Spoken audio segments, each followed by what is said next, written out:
வணக்கம் காய்ஸ். இப்போ நாங்கள் சிக்கன் கப்ஸா செய்கிறதுக்கு தேவையான சாமான்கள் சிக்கன் வாங்கியிருக்கோம், அரிசி கழுவி வச்சுருக்கோம், வெள்ளைப்பூடு இடித்து வச்சுருக்கோம், தேசி புளி, தக்காளி பேஸ்ட் ஆக்கி வச்சுருக்கோம், வெங்காயம் தக்காளி பச்சை கொச்சிக்காய் அரை வச்சுருக்கோம் ரெடி ஆகிக்கிட்டு. இதில் மசாலாவில் சேர்த்தது நச்சீரகம், பெருஞ்சீரகம், ஏலக்காய், கருவேப்பட்டை, உலகம் சேர்த்து கிராம்பு உலகம் சேர்த்து அரைச்சி வச்சுருக்கோம். இது நாங்கள் செய்யக்குள்ள வீடியோ எடுக்கும். நான் சேர்த்துருக்கேன் ஏலக்காய், தாளிப்புக்கு சேர்க்க சாமான் ஏலக்காய்,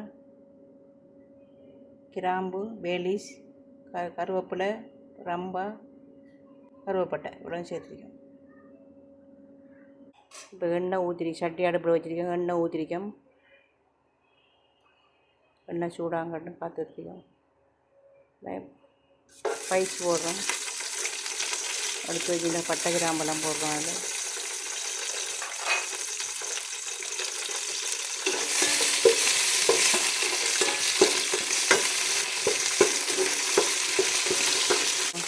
வெங்காயம் போடுறோம். வெங்காயம் போட்டு நல்லா வதங்க விட்றோம்.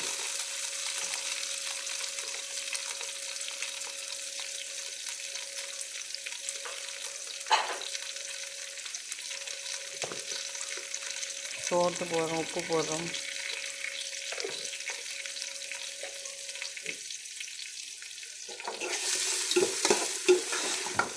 வெங்காயம் வதங்கிட்டது. இப்போ நம்ம இஞ்சி கிழங்கு வெள்ளைப்பூடு பூண்டு போடுறோம். இஞ்சி பூண்டு பேஸ்ட்டு போடுறோம். பேஸ்ட்டு போட்டு நல்லா தாளிக்கும்.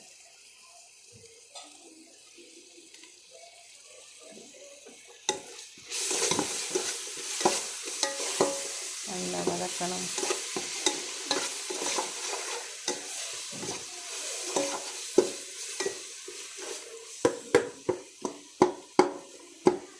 நாங்கள் சிக்கனை ஒவ்வொன்றா இறக்குறோம். அதை எடுத்து வச்சு சிக்கனை அதில் வைக்கிறோம்.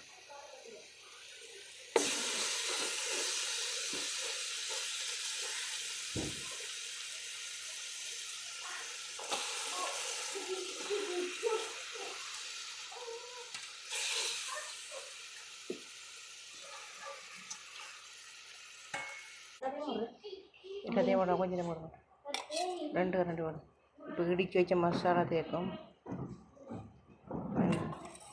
கரிசாக்குள்ள மசாலா,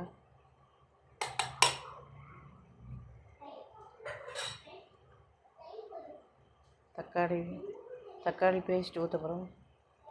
4 தக்காளி அரைச்சது.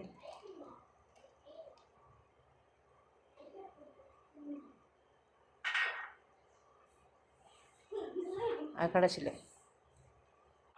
இப்போ தண்ணி ஊற்ற போகிறோம். கோழி அவிக்கிறதுக்குள்ளே தண்ணி, கோழி அவிச்சு எடுத்துட்டு அரிசி கொட்டுவோம். இப்போ கோழி அவிய விட போகிறோம். தண்ணியை ஊற்றி அரிசி கொட்ட போகிறோம். அரிசி கொட்ட போகிறோம். தண்ணி கோழி எடுத்துட்டோம். அவிஞ்சு கோழி எடுத்துட்டு அரிசி கொட்ட போகிறோம். மல்லி,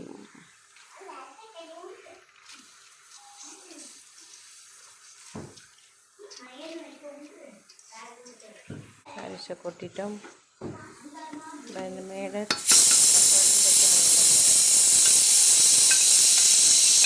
அரிசி அவியறதுக்கு வைச்சோம். மூடி வச்சு அரிசி அவியறதுக்கு வைச்சோம். கோழியோ ஆவனில் போட போகிறோம். ஆவனில் போட்டு கோழியை சுட்ட போகிறோம். வச்ச கோழி இது. கோழியோ ஆவனில் போட்டு எடுக்க போகிறோம். அதுக்கு ஓவனில் போட்டு கொண்டிருக்கும். கோழியை போய் ஓவனில் போடுறோம். கொண்டு வாங்க ஓவனுக்கு.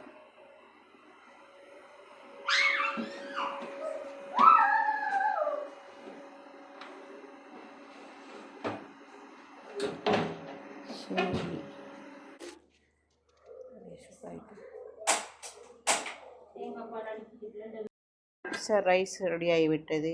எல்லோரும் ஷேர் செய்யுங்க, வீடியோ லைக் பண்ணுங்கள்.